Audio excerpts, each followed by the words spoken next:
Hello friends, welcome to target maths. आज हम start करने वाले हैं क्लास 11th का chapter number 2 relation and function. इसका हम आज इंट्रोडक्शन डिस्कस करेंगे।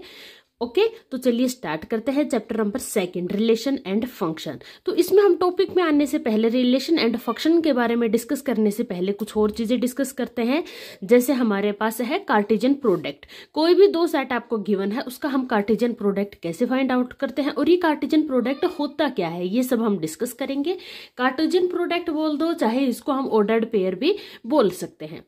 तो देखो, कोई भी दो सेट है हमारे पास, set A and set B given है। सेट ए में हमें कलर्स के नेम गिवन है red and blue. Set B में हमें यहाँ पे ऑब्जेक्ट्स गिवन है pen, pencil and chalks. Okay, कोई भी दो सेट आपको गिवन है तो इसमें जो भी पॉसिबिलिटीज बन सकती है, देखो क्या क्या पॉसिबिलिटी बन सकती है। रेड पेन होगा, red pencil, red chalk. Okay, अब हम करेंगे ब्लू के साथ, blue pen, blue pencil, blue chalk. तो यही पॉसिबिलिटीज हमने यहाँ पे लिख दी है। तो यही क्या होता है हमारा कार्टेशियन प्रोडक्ट या फिर ऑर्डर्ड पेयर। तो ये टोटल पॉसिबिलिटीज कितनी बनी है, देखो 1 2 3 4 5 6। कितनी पॉसिबिलिटीज बनी है, 6। तो नंबर ऑफ ऑर्डर्ड पेयर कितने हो गए, 6। कार्टेशियन प्रोडक्ट दो सेट ए एंड बी का अगर हमें फाइंड आउट करना है तो इसको हम राइट डाउन कैसे करेंगे, ए क्रॉस बी। ये होता है क्या, कार्टेशियन प्रोडक्ट या ordered pair of two sets. Okay, एक और एग्जांपल लेते हैं, उससे आपको अच्छे से क्लियर होगा। देखो, कोई भी एक सेट है हमारे पास ए, इसमें एलिमेंट्स हैं A1 A2। ओके, एक सेट है बी, इसमें एलिमेंट्स है B1 B2 B3 and B4।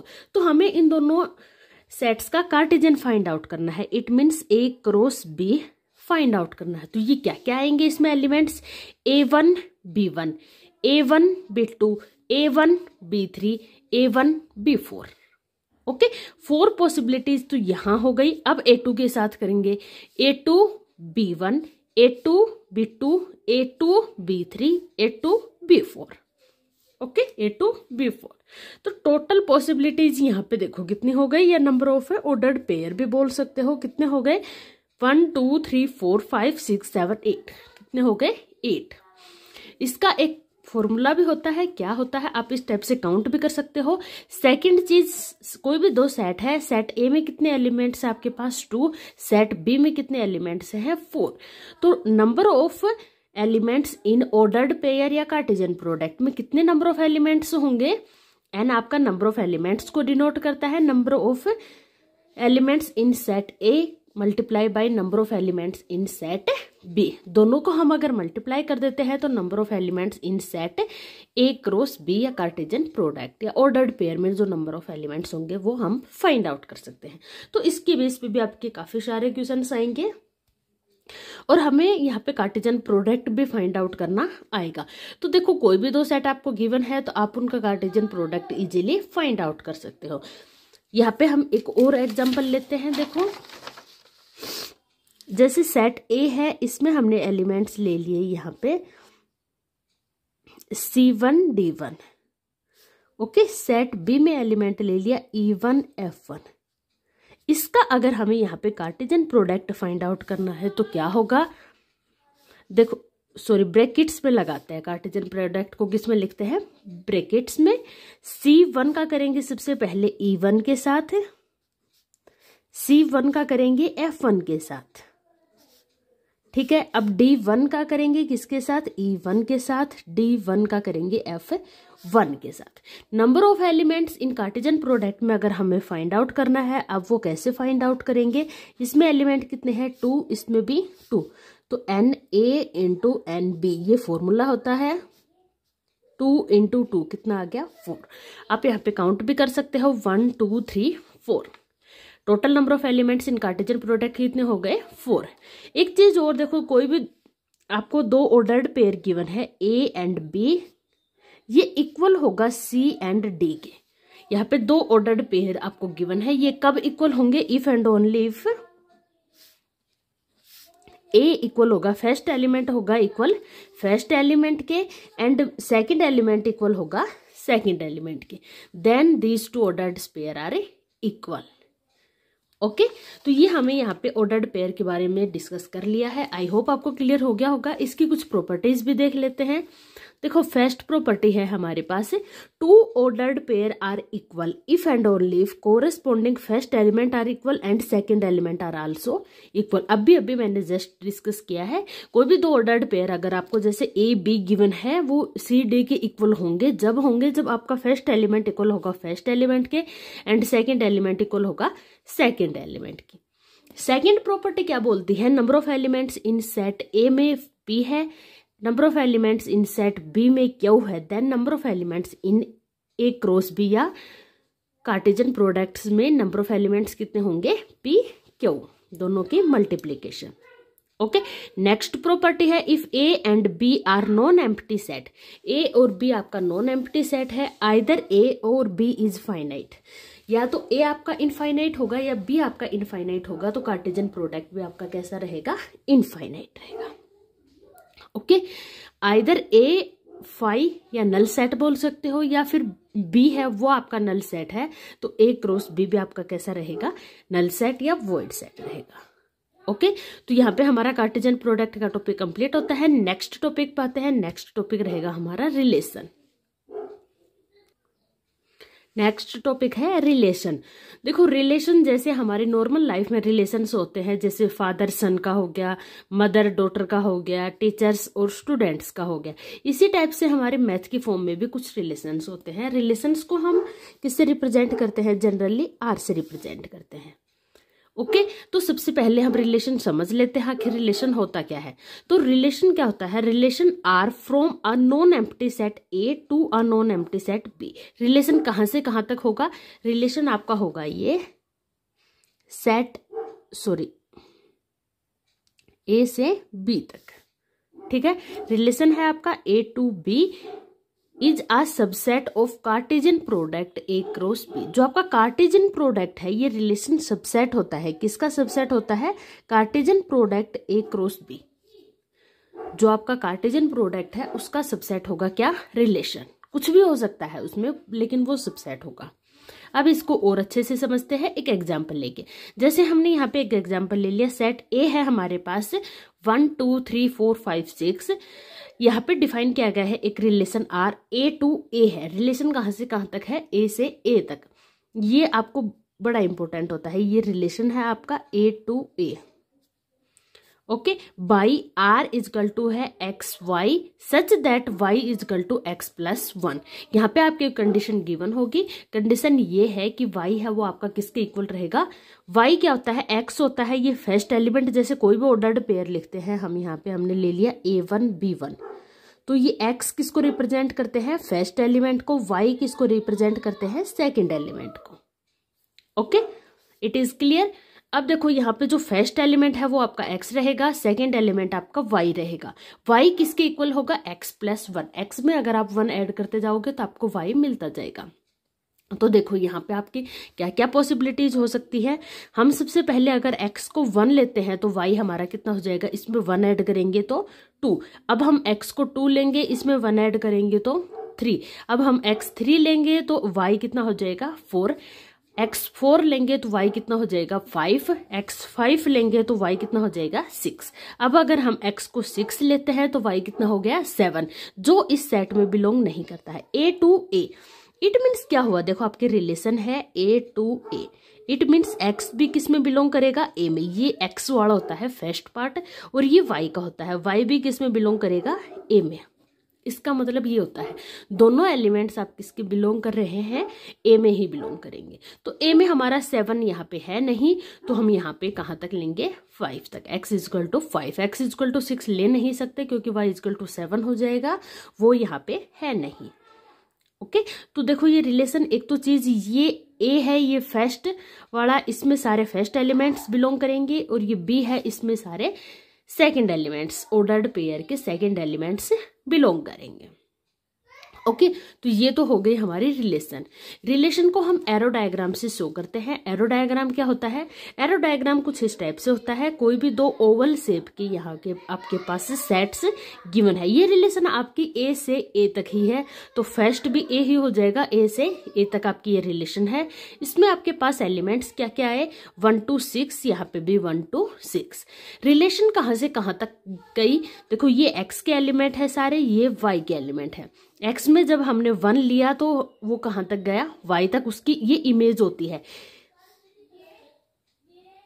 ये एलिमेंट्स होते हैं और ये इनकी इमेज होती है। y को हम जनरली इमेज बोलते हैं, ठीक है। तो 1 जो एलिमेंट है इसकी इमेज क्या है? 2, 2 की इमेज है 3, 3 की इमेज है 4, 4 की इमेज है 5, 5 की इमेज है 6। ओके तो जिस भी डायग्राम से हमने यहाँ पे ये शो किया है इसको हम क्या बोलते हैं? एरो डायग्राम, ठीक है। रिलेशन को हम एरो डायग्राम से रिप्रेजेंट करते हैं। अब एक और चीज आती है डोमेन, रेंज एंड कोडोमेन। इसमें बच्चे बड़े कंफ्यूज होते हैं। देखो इसमें इतना कुछ है नहीं। डोमेन क्या होती है? डोमेन आपका जो फर्स्ट एलिमेंट है रिलेशन में जो भी आपका फर्स्ट एलिमेंट है वो क्या होगा? आपका डोमेन। सेकंड एलिमेंट है वो क्या रहेगी? आपकी रेंज। अब कोडोमेन क्या रहेगा? कोडोमेन जो सेट बी है या इमेज वाले जितने भी एलिमेंट्स हैं वो सारे किस में आएंगे? कोडोमेन में। रिपीट करती हूँ, देखो रिलेशन के जो फर्स्ट एलिमेंट्स हैं वो सभी किस में आएंगे? डोमेन में। सेकंड एलिमेंट्स किस में आएंगे? रेंज में। और कोडोमेन में क्या आएगा? कोडोमेन में हमारे वो सारे एलिमेंट्स आएंगे जो सेट बी में बिलोंग करते हैं या इमेज होती है एलिमेंट्स की। जो भी यहाँ पे आपके सारे एलिमेंट्स किस में आ जाएंगे? कोडोमेन में। आप यहाँ पे बोल सकते हो रेंज सबसेट होगी किसकी? कोडोमेन की। क्यों होगी? कोडोमेन में जो एलिमेंट बी है उसके सारे एलिमेंट्स आएंगे। रेंज इनमें से ही कुछ कहीं ना कहीं होगी, कंप्लीट भी हो सकती है और कुछ एलिमेंट्स छूट भी सकते हैं। तो रेंज सबसेट होगा किसका? कोडोमेन का। आई होप आपको क्लियर हो गया है। देखो डोमेन यहां से बात करते हैं तो 1 2 3 4 5 हो जाएगी। रेंज की बात करते हैं 2 3 4 5 6। ओके और कोडोमेन की बात करते हैं। कोडोमेन आपकी इमेज क्या है? सेट ए। सेट ए कंप्लीट आपका क्या हो जाएगा? कोडोमेन। ओके नेक्स्ट है if number of elements in P, number of elements in set A. Set A में एलिमेंट्स कितने हैं? पी। सेट बी में एलिमेंट्स है क्यू। तो टोटल नंबर ऑफ रिलेशंस, अभी हमने total number of elements in Cartesian product सीखा था, वो क्या होता है? P Q. यहाँ पे आपको total number of relations find out करनी है तो वो क्या होगी? 2 raised to the power p Q. 2 raised to the power p Q. Okay कुछ और समझते हैं। देखो इसके बारे में एक और एग्जाम्पल लेते हैं फिर आपको अच्छे से क्लियर होगा। तो देखो यहाँ पे हमने एक और एग्जाम्पल ले लिया है। सेट ए है, इसमें एलिमेंट है 1 2 3 4। सेट बी में एलिमेंट्स है 3 4 5। ओके यहाँ पे रिलेशन है A to B such that relation X Y such that sum of X and Y is less than equal to 6। आपके पास कंडीशन क्या है? एक्स और वाई का सम क्या होना चाहिए? Less than equal to 6। ठीक है तो देखो इसमें रिलेशन में सबसे पहले हम बात करते हैं क्या क्या एलिमेंट्स आएंगे। क्या कंडीशन है? एक्स होता है आपका सेट ए में जो फर्स्ट एलिमेंट होता है और वाई होता है सेट बी में जो सेकंड एलिमेंट होता है। फर्स्ट एलिमेंट और सेकंड का सम आपका लेस देन इक्वल टू 6 आना चाहिए। पहले 1 से हम स्टार्ट करते हैं। 1 और 3 लेते हैं तो देखो 1 और 3 दोनों का सम कितना आया? 4। वो लेस देन इक्वल टू 6 है तो एक तो आ जाएगा 1 और 3। सेकंड की बात करते हैं तो देखो 1 का 4 के साथ करते हैं। 1 और 4 हुआ 5 तो ये भी लेस देन इक्वल टू 6 है, ये भी आ जाएगा। अब 1 और 5 को करते हैं, ये भी देखो लेस देन इक्वल टू 6 है इसमें कंडीशन में, तो इक्वल टू में हमारे पास ये आ जाएगा। इसको भी ले सकते हैं। अब 2 के साथ करते हैं। 2 और 3 कितना हो गया? 5। ये भी लेस देन इक्वल टू 6 है। 2 और 4 करते हैं, ये कितना हुआ? 6। ये भी इसमें आ जाएगा। 2 और 5 करते हैं तो ये कितना आ गया? 7। ये इससे बड़ा है, 6 से बड़ा है तो ये इसमें नहीं आएगा रिलेशन में। अब 3 का करते हैं। 3 का 3 के साथ कितना आ गया 6, ये भी आ जाएगा। 3 का 4 के साथ 7 नहीं आएगा, 5 के साथ 8 भी नहीं आएगा, 4 का 3 के साथ भी नहीं आएगा, 4 के साथ भी नहीं आएगा और 5 के साथ भी नहीं आएगा। तो हमारे रिलेशन में यहाँ पे हमारे पास एलिमेंट्स आ चुके हैं, ये हमारे पास ऑर्डर्ड पेयर आ गए। ठीक है, अब अगर हम इसको एरे डायग्राम में रिप्रेजेंट करना चाहें तो कैसे करेंगे? देखो ये हो गया हमारे पास सेट ए, ये हो गया बी, इसमें एलिमेंट्स हो गए 1 2 3 4। ओके, और यहाँ पे बात करते हैं, यहाँ पे है 3 4 5। अब 1 की इमेज किससे साथ बन रही है? 3 के साथ। 1 की इमेज और किसके साथ? 4 के साथ। और 1 की इमेज 5 के साथ। 2 की इमेज 3 के साथ, 2 की इमेज 4 के साथ, और 2 की इमेज नहीं 5 के साथ नहीं है, सॉरी, 3 की इमेज 3 के साथ। तो ये क्या हो गया हमारे पास? ये एरो डायग्राम। ठीक है, अब इसमें अगर डोमेन रेंज की बात करना चाहें तो यहाँ पे देखो 1 1 1, इट मीन्स डोमेन क्या हो गई? 1 को हम 1 टाइम ही लिखेंगे, 1 2 और 3 इन्हीं की इमेज बनी है देखो यहाँ पे। और रेंज की बात करें तो रेंज सेकंड एलिमेंट क्या है? 3 4 और यहाँ पे 5, 3 4 3। तो रेंज हमारे पास आ चुकी है 3 4 5। को डोमेन की बात करें तो को डोमेन क्या होगा? जो आपका सेकंड सेट है, क्या है वो? 3 4 5। तो ये आ गई आपकी कोडोमेन। यही मैंने बताया था कि रेंज है वो सबसेट होता है किसका? कोडोमेन का। तो देखो यहाँ पे क्या हो गया? ये सबसेट हो गया। नंबर ऑफ रिलेशंस अगर आपको फाइंड आउट करनी है तो उसका फॉर्मूला क्या बताया था? सेट ए में एलिमेंट्स कितने हैं? 4, बी में है 3, तो 2 की पावर 4 इंटू 3, इट मीन्स 2 की पावर 12। ये क्या आ गया आपका? Number of relations. Okay, next topic पे चलते हैं। रिलेशन आपका क्लियर हो गया। फंक्शंस, देखो फंक्शंस डिस्कस करते हैं। नेक्स्ट टॉपिक है हमारे पास फंक्शंस। देखो फंक्शन क्या होता है, पहले डेफिनेशन को रीड करते हैं। आ रिलेशन एफ, फंक्शन को हम एफ से रिप्रेजेंट करते हैं। From a set A to a set B is said to be a function if every elements of set A has one and only one image in set B. देखो main बात इसमें यही है, one and only one image. इसका मतलब क्या हुआ? जो सेट ए के एलिमेंट्स हैं उसकी सिर्फ एक एलिमेंट की एक सेट बी में एक एलिमेंट्स के साथ ही इमेज होनी चाहिए। 1 to 1 एक एलिमेंट की एक ही सेट के साथ एलिमेंट के साथ इमेज होनी चाहिए। इसको हम कुछ एग्जांपल लेके फिर डिस्कस करते हैं, देखो तब आपको अच्छे से क्लियर होगा। फंक्शन को रिप्रेजेंट करते हैं एफ से, such that A to B, A के एलिमेंट्स की इमेज 1 to 1 होनी चाहिए, one and only one image होनी चाहिए। कैसे? यहाँ पे हमने सेट ए ले लिया है और सेट बी ले लिया है। सेट ए में एलिमेंट्स हैं A B C D, B में एलिमेंट्स है 1 2 3 4। अब ए की इमेज है 1 के साथ, बी की 2 के साथ, सी की 3 के साथ, डी की 4 के साथ। तो देखो एक एलिमेंट की एक जो सेट बी में एक एलिमेंट है उसी के साथ है, ए की भी एक ही इमेज है एक एलिमेंट के साथ, बी की भी एक एलिमेंट के साथ, सी की भी, डी की भी। तो ये आपका फंक्शन हो जाएगा। एक और एग्जांपल लेते हैं, इसमें भी यही एलिमेंट्स हैं ए में और बी में। अब ए की बात करते हैं, ए की भी एक ही एलिमेंट के साथ इमेज है, बी की भी एक ही एलिमेंट के साथ है। देखो एक एलिमेंट की ये होता है इमेज और ये होती है इमेज की प्री इमेज। तो इमेज की प्री इमेज 2 हो सकती है, जैसे यहाँ की 1 की प्री इमेज 2 है ए एंड बी, लेकिन ए की इमेज तो कितनी है? एक ही तो है 1, बी की इमेज भी एक ही है 1। तो जो ए की एलिमेंट्स है उसकी एक ही इमेज होनी चाहिए, और यहाँ पे देखो एक ही इमेज है। बी की भी इमेज कितनी है? एक ही है। सी की इमेज भी एक ही है, डी की इमेज भी एक ही है। तो ये भी क्या हो जाएगा आपका फंक्शन। नेक्स्ट और एग्जांपल्स लेते हैं। देखो यहाँ पे आपके पास सेट है ए, इसमें एलिमेंट्स आ गए A B C D E, elements है बी में 1 2 3 4। ए की इमेज भी एक ही है, ये भी ठीक है।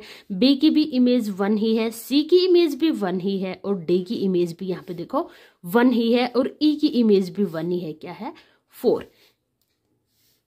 ठीक है, तो ये भी आपका क्या हो जाएगा, फंक्शन हो जाएगा। कुछ और एग्जांपल्स देखते हैं। यहाँ पे देखो सेट ए में एलिमेंट्स है A B C D, image में है 1 2 3, तो ए की इमेज 1 के साथ, बी की 2 के साथ, सी की 3 के साथ। तो क्या ये आपका फंक्शन है? जी नहीं। क्यों नहीं है? क्योंकि डी एलिमेंट यहाँ पे बच गया है जिसकी इमेज नहीं है। तो कोई भी एक एलिमेंट ऐसा नहीं बचेगा जिसकी इमेज नहीं है, या फिर 2 या 2 से ज्यादा इमेज है, तो वो आपका फंक्शन नहीं होगा। ठीक है, एक इमेज तो कंपलसरी है, होनी ही होनी चाहिए। तो यहाँ पे डी एलिमेंट ऐसा बच गया जिसकी इमेज नहीं है, तो ये आपका फंक्शन नहीं बनेगा। नेक्स्ट एक और एग्जांपल लेते हैं। देखो सेट ए में एलिमेंट्स हैं A B C D और बी में एलिमेंट्स है 1 2 3 4, तो ये आपका क्या फंक्शन बनेगा? देखो ए की बात करते हैं, तो ए की इमेज है 1 और ए की इमेज है 2, इट मीन्स ए की 2 इमेज आ गई। देखो 1 भी है और 2 भी है, तो ये आपका फंक्शन नहीं हो सकता। क्यों नहीं हो सकता? एक एलिमेंट है ए जिसकी 2 इमेज है, इसलिए ये फंक्शन नहीं होगा। एक और भी रीजन है, इसमें देखो डी एलिमेंट्स बच गए जिसकी कोई भी इमेज नहीं है, तो इस वजह से भी ये आपका फंक्शन नहीं होगा। तो आई होप आपको ये फंक्शन का टॉपिक अच्छे से क्लियर हो गया होगा। फिर भी अगर कोई डाउट है तो अब हम आगे एक्सरसाइज के क्वेश्चंस करेंगे, तब आपको और अच्छे से क्लियर हो जाएगा। ठीक है, नेक्स्ट चलते हैं। नेक्स्ट टॉपिक रहेगा हमारे पास सम फंक्शंस एंड देयर ग्राफ्स। यहाँ पे हमारे पास कुछ फंक्शंस हैं और उनके हम ग्राफ को रिप्रेजेंट करना सीखेंगे। देखो सबसे पहला ग्राफ है हमारे पास आइडेंटिटी फंक्शन। आइडेंटिटी फंक्शन क्या होता है? एक फंक्शन होता है f real to real y such that y equal होता है x के, for all x belongs to r। तो y आपका x के इक्वल रहेगा। तो इसमें हम क्या करेंगे, x की वैल्यू 1 है तो y की वैल्यू भी 1 ही रहेगी, x की वैल्यू 2 है तो y की वैल्यू भी 2 ही रहेगी, x की वैल्यू अगर हम 3 लेते हैं तो y की वैल्यू भी क्या रहेगी, 3 रहेगी। कुछ इस टाइप से आपका ये ग्राफ बनेगा। तो सभी पॉइंट्स को हम ज्वाइन करते हैं, तो ये ओरिजिन से जब 0 रहेगा x तो y भी क्या रहेगा, 0। जब x की वैल्यू नेगेटिव लेते हैं तो y की वैल्यू भी क्या आ जाएंगी, नेगेटिव। तो y इक्वल टू x का कुछ इस टाइप से ग्राफ बनेगा। ठीक है, नेक्स्ट ग्राफ रहेगा हमारा कांस्टेंट फंक्शन। एक फंक्शन है real to real, y equal to constant function हमने ले लिया यहाँ पे c, x belongs to r। अब हम यहाँ पे c को कुछ ना कुछ तो ना मतलब देना पड़ेगा ना, नाम क्या है, तो fx इक्वल टू क्या ले लिया, 3। c की वैल्यू हमने यहाँ पे 3 ले ली है। तो देखो यहाँ पे आपके पास है y इक्वल टू 3। x की वैल्यू आप चाहे कुछ भी पुट कर दो, ये है आपके पास x की वैल्यू और ये है आपके पास y की वैल्यू। ठीक है, x की वैल्यू आप चाहे यहाँ पे 1 पुट करोगे तो y की वैल्यू 3 ही रहेगी। जैसे 1 2 3, ये है 3। 2 पुट करोगे तो भी 3, 3 पुट करोगे तो भी 3। y की वैल्यू ऑलवेज कितनी रहेगी, 3 3 3 3। इसी टाइप से x की वैल्यू अगर आप नेगेटिव पुट करोगे तो भी कितनी रहेगी, 3। तो कुछ इस टाइप से आपका ये ग्राफ बन जाएगा y इक्वल टू 3 पे। ठीक है, ये आपका हो चुका है। इसकी जगह अगर आपकी वैल्यू कुछ और होगी c की, तो वो उसी के अकॉर्डिंग आ जाएगा। ठीक है, आई होप क्लियर हो गया है। नेक्स्ट ग्राफ देखते हैं। नेक्स्ट ग्राफ है हमारे पास पोलिनोमियल का। पोलिनोमियल सबसे पहले y equal to x square हमने क्या लिया, यहाँ पे देखो y equal to x square, y equal to x square. x and y दोनों कहाँ बिलोंग करते हैं, रियल नंबर्स में। तो x की वैल्यू जब हम 1 लेंगे तो y की वैल्यू क्या आएगी, देखो x की वैल्यू 1 पुट करते हैं तो y 1, x की वैल्यू 2 लेते हैं तो y की वैल्यू 2 का स्क्वायर कितना हो गया, 4। x की वैल्यू जब हम 3 लेते हैं तो y की वैल्यू कितनी आ गई यहाँ पे, 3 की स्क्वायर 9। x की वैल्यू 4 लेते हैं तो y की वैल्यू 16। इसी टाइप से x की वैल्यू -1 लेते हैं तो y की वैल्यू कितनी आ गई, -1 का स्क्वायर 1। x की वैल्यू -2 लेते हैं तो -2 का स्क्वायर 4, -3 लेते हैं तो 9। अब इसका हम देखो रफली हैंड ग्राफ प्लॉट करते हैं। ये हो गए आपके x के, ये हो गए y के। ठीक है, 3 4 5 6 7। तो x की वैल्यू जब हमने 1 ली तो ये आएगा 1 पे, x की वैल्यू 2 ली तो ये जाएगा ग्राफ आपका 2 पे। यहाँ पे x की वैल्यू हमने जब 3 ली तो 8 9 और ये कुछ इस टाइप से। इसी टाइप से यहाँ पे देखो x की वैल्यू 1 ली तो यहाँ पे 2 ली तो यहाँ पे 3 ली तो यहाँ पे, तो ये आपके पास किस टाइप से ग्राफ बनेगा। अगर हम 0 लेंगे तो y की वैल्यू भी क्या आएगी 0। तो इसको जब हम ज्वाइन करते हैं तो देखो ये कुछ इस शेप में आएगा, ठीक है। तो ये आपका कैसा ग्राफ आ गया, यू शेप का ग्राफ आएगा। तो देखो यही हमने यहाँ पे ड्रॉ कर रखा है। y इजकल टू जब हमने एक्स स्क्वायर लिया तो हमारा ग्राफ किस टाइप से आया है, यू शेप का आया है, ठीक है। इसमें y की वैल्यू नेगेटिव से नहीं आ सकती। नेक्स्ट पॉलिनोमियल लेते हैं हम यहाँ पे y इजकल टू एक्स की पावर क्यूब। फंक्शन है आपका real to real, x and y belong करेंगे रियल में। तो देखो हम यहाँ पे लेते हैं y equal to x cube. देखो ग्राफ है हमारा y इजकल टू एक्स की पावर क्यूब। तो देखो x की वैल्यू 0 लेते हैं तो y की वैल्यू भी क्या आएगी 0। x की वैल्यू 1 लेते हैं तो 1 की क्यूब, x की वैल्यू कितनी हो गई 1। x की वैल्यू हमने 2 ली तो 2 की क्यूब कितना आ गया 8। x की वैल्यू 3 ली तो 3 की क्यूब कितना आ गया 27। अब हम नेगेटिव वैल्यूज लेते हैं, जब -1 लेंगे तो y इजकल टू है x की क्यूब, तो -1 की क्यूब कितना आ जाएगा -1। x की वैल्यू -2 लेंगे तो -2 की क्यूब कितना आ जाएगा -8। 3 लेंगे तो -27। अब इसको हम रफली हैंड ग्राफ में रिप्रेजेंट करते हैं। देखो ये हो गई आपकी x की वैल्यूज, ये हो गई आपकी y की वैल्यूज, कुछ इस टाइप से। ओके, ये आपका ओरिजिन हो गया, ये x एक्सिस हो गया, ये y एक्सिस हो गया। x की वैल्यू 0 है तो y की वैल्यू भी 0, x की वैल्यू 1 है तो y की वैल्यू भी 1, x की वैल्यू 2 है तो 1 2 3 4 5 6 7 8, इस टाइप से आपका 8। जब हम 3 लेंगे तो 27 कुछ यहाँ से आएगा। इसी टाइप से x की वैल्यू -1 ली तो y की वैल्यू भी -1 यहाँ पे, 2 ली तो 8 यहाँ पे, और ये 27 लेंगे तो और नीचे यहाँ पे आ गया, ठीक है। तो इसको हम देखो इस टाइप से रिप्रेजेंट करते हैं, ठीक है। इसको हम ग्राफ में देख सकते हैं, कुछ इस टाइप का हमारा ये ग्राफ बनके रेडी होगा। किसका ग्राफ है ये, y इजकल टू एक्स की क्यूब, पोलिनोमियल फंक्शन का ग्राफ है ये, ठीक है। अब नेक्स्ट ग्राफ की तरफ चलते हैं। नेक्स्ट ग्राफ है हमारे पास y equal to 1/x। y equal to 1/x का ग्राफ कैसा बनेगा, यहाँ पे देखो x आपका रियल नंबर में बिलोंग करेगा, लेकिन रियल नंबर में से अगर हम 0 को सब्ट्रैक्ट कर देंगे, x belongs to r -0, real numbers में से हम 0 को सब्ट्रैक्ट कर देंगे, उसमें बिलोंग करेगा। क्यों करेगा, क्योंकि देखो x की वैल्यू अगर हम 0 पुट कर देंगे तो ये क्या बन जाएगा आपके पास, इन्फिनिटी फंक्शन है आपके पास y equal to 1/x। x belongs करेगा रियल -0।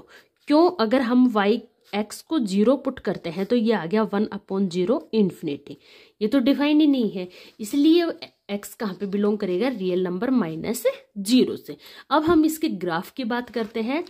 तो देखो जब हम x की वैल्यू एंड y की वैल्यूज की बात करते हैं, x की वैल्यू 0 तो हो नहीं सकती, बिलोंग नहीं करेगा। 1 लेते हैं तो y की वैल्यू भी कितनी आएगी 1। x की वैल्यू 2 लेते हैं तो y की वैल्यू 1/2। x की वैल्यू 3 लेते हैं तो y की वैल्यू 1/3। x की वैल्यू 4 लेते हैं तो 1/4। नेगेटिव्स की बात करते हैं, -1 लेंगे तो 1/-1 -2 लेंगे तो -1/2, -3 लेंगे तो -1/3 एंड सो ऑन। अब हम इसका ग्राफ रिप्रेजेंट करते हैं। देखो सबसे पहले ओरिजिन तो लेंगे नहीं क्योंकि x 0 नहीं हो सकता। अब बात करते हैं यहाँ पे पॉजिटिव नंबर्स की। 1 लेंगे तो ये हो गई y के एलिमेंट्स, ये माइनस के एलिमेंट्स, यहाँ पे भी ये माइनस के एलिमेंट, ये हो गया आपका x एक्सिस, ये हो गया आपका y एक्सिस। x की वैल्यू जब हमने 1 ली तो y की वैल्यू भी 1, x की वैल्यू जब हमने 2 ली तो y की वैल्यू 1/2, मतलब यहां से कुछ बिलोंग करेगी। x की वैल्यू जब हमने 3 ली तो y की वैल्यू 1/3, कुछ और नीचे, इट मीन्स ये और नीचे 1/4, 1/5, 1/6, इसके साथ साथ चलता जाएगा, लेकिन इस लाइन को कभी भी टच नहीं करेगा। ठीक है, और जैसे यहाँ पे आपका 1 है तो ये यहाँ, फिर ये और नीचे और नीचे और नीचे और नीचे, कुछ इस टाइप से आपका ये ग्राफ बन जाएगा। ठीक है, ये अगर हम 1 यहाँ पे छोटा लेंगे तो ये ग्राफ हमको इजीली यहाँ पे समझ नहीं आएगा, इसलिए हमने इसको थोड़ा बड़ा ले लिया है। और यहाँ पे भी बात करते हैं, ये हमारा 1 हो गया तो यहाँ पे 1 पे हो गया, ये 2 पे हो गया, 1/2 यहाँ, फिर यहाँ कुछ इस टाइप से ये ग्राफ बनेगा। देखो यहाँ पे मैंने बना रखा है y = 1/x का, ये आपका 1 हो गया, ये 1 2 3 4 5 हो गए, तो ये आपका ग्राफ कुछ इस टाइप से बनेगा। ठीक है, नेक्स्ट ग्राफ आता है हमारा मॉडुलस फंक्शन। मॉडुलस फंक्शन क्या होता है? फंक्शन है FR2R, fx = modulus x। Modulus x की बात करते हैं तो देखो x की वैल्यू अगर पॉजिटिव होगी तो ये कैसी वैल्यूज देता है? पॉजिटिव। अगर नेगेटिव लेंगे तो भी ये वैल्यू कैसे देगा? पॉजिटिव। मॉडुलस हमेशा नेगेटिव नंबर्स कभी नहीं देता, नेगेटिव नंबर का भी मॉडुलस पॉजिटिव आता है और पॉजिटिव का भी पॉजिटिव आता है। इसके ग्राफ की बात करते हैं, सबसे पहले x और y एलिमेंट्स 1 लेंगे तो 1 आएगा, 2 लेंगे तो 2 आएगा, 3 लेंगे तो 3 आएगा, नेगेटिव नंबर 0 लेंगे तो 0 आएगा, नेगेटिव नंबर -1 पे भी 1, -2 पे भी 2, -3 का मॉडुलस भी क्या आता है? 3। देखो -3 का अगर हम मॉडुलस फाइंड आउट करेंगे तो कितना आएगा? 3। इसके ग्राफ की बात करते हैं, देखो x के एलिमेंट्स हो गए और ये आपके y के एलिमेंट्स। x जब आपका 1 है तो y 1, x 2 है तो y भी आपका 2, x 3 है तो y भी आपका 3, एंड 0 है तो 0। अब x आपने -1 ले लिया, 3 4 5, x आपने -1 ले लिया, लेकिन y कैसा है? +1, तो कुछ इस टाइप से यहाँ मिलेगा। x जब हमने -2 लिया तो y कितना आया? 2। यहाँ पे x 3 लिया तो ये कितना आया? 3, कुछ यहाँ पे इस टाइप से। तो इसके ग्राफ की बात करते हैं तो ये कुछ इस टाइप से वी शेप का बनेगा। किसका ग्राफ है ये? मॉडुलस फंक्शन का। लास्ट ग्राफ है हमारे पास ये सिग्मन फंक्शन का। सिग्मन फंक्शन में क्या होता है? फंक्शन है FR2R, फंक्शन है x > 0 रहेगा सिग्मन फंक्शन में तो उसकी वैल्यू आएगी 1, 0 रहेगा तो 0 और << रहेगा तो -1। ठीक है, x ये फंक्शन होता है मॉडुलस x/x। x आपका 0 नहीं है तो ये रहेगा, 0 है तो 0 रहेगा। तो इसमें देखो x ग्रेटर देन पे हम कोई भी वैल्यू ले लो जो हमारा कांस्टेंट वाला आया था y = 1, यही आपका फंक्शन रहेगा। ये हो गया हमारा y = 1, 0 पे हमारा 0 रहेगा, और नेगेटिव वैल्यूज लेंगे तो हमारा फंक्शन क्या रहेगा? -1, y = -1। कांस्टेंट फंक्शन जो भी हमने फर्स्ट में डिस्कस किया था वही आपका ग्राफ रहेगा। तो ये हो गया हमारा सिग्मन फंक्शन। एक और बच गया आपका लास्ट फंक्शन है हमारे पास ग्रेटेस्ट इंटीजर फंक्शन। इसमें क्या होता है? एक फंक्शन है R2R, fx = ये ग्रेटेस्ट इंटीजर का सिंबल होता है, x belongs to real number. तो देखो x की वैल्यू अगर हमारे पास x बिलोंग करेगा -1 = x <0 तो वैल्यू क्या रहेगी? -1, 0 x <1 तो वैल्यू आपकी 0 रहेगी, 1 < x 2 तो आपकी वैल्यू 1 रहेगी, 2 < x 3 तो आपकी वैल्यू 3 रहेगी। तो देखो सबसे पहले करते हैं 0 से लेकर, और ये 0 है आपका, ये 1 2 3 4 5, 1 2 3 4, 0 आपका बिलोंग कर रहा है 1 तक, आपकी वैल्यू क्या रहेगी? y की वैल्यू 0। अगर आपका x के वैल्यू है 1 से लेकर और 2 आपका बिलोंग नहीं कर रहा है तो वैल्यू कितनी रहेगी? 1 यहाँ से स्टार्ट होगा और ये 2 आपका बिलोंग नहीं करेगा। इसी टाइप से 2 आपका ऐड रहेगा और 3 आपका नहीं ऐड रहेगा। इसमें ओपन इंटरवल है तो कितनी वैल्यू रहेगी? 2, कुछ यहाँ से ये 3 तक। 3 की वैल्यू फाइंड आउट करेंगे तो 3 रहेगी, जिसमें 4 शामिल नहीं रहेगा। इसी टाइप से नेगेटिव में बात करते हैं, -1 से लेकर और 1 तक कितनी रहेगी आपकी वैल्यू, -1। ठीक है, इसी टाइप से यहाँ पे हो जाएगी -2, ये -3। तो कुछ इस टाइप का आपका ग्राफ बनेगा। यहाँ पे हमारी इंट्रोडक्शन वीडियो कंप्लीट होती है। आई होप आपको अच्छे से क्लियर हो गई होगी। फिर भी अगर आपको कोई डाउट है आप कमेंट करके पूछ सकते हैं। वीडियो पसंद आए तो चैनल को लाइक सब्सक्राइब करना ना भूलें, अपने फ्रेंड्स को जरूर शेयर करें। मिलते हैं नेक्स्ट वीडियो में नेक्स्ट क्वेश्चंस के साथ, तब तक के लिए goodbye, take care all of you.